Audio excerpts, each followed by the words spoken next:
what's the line between being averse to confrontation and being a coward? That's a question that many of us have to pose. I don't want to.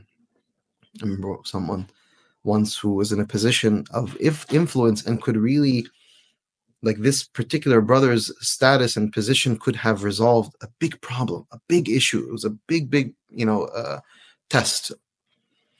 And when I approached the brother about his need to get involved and to actually step up and take charge in a particular way, his response to me was, well, Sheikh, I kind of like the status quo, which is I don't really have a problem with any person involved, and I'm kind of like good with everyone, and I want to keep it that way. But if I get involved and I say something, then this person who I didn't really have a problem with is going to likely have a problem with me.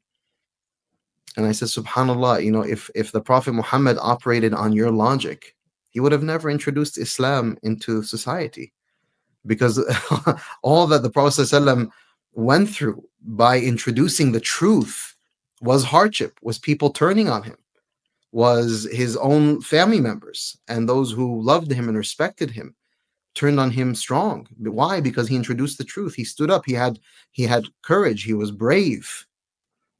He wasn't afraid of the consequences.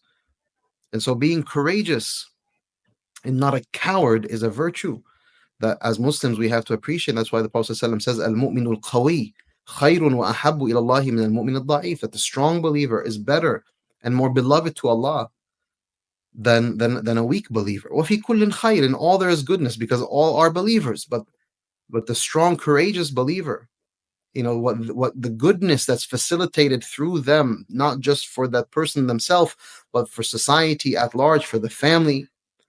Often, marriages become fractured because a husband may have some cowardice.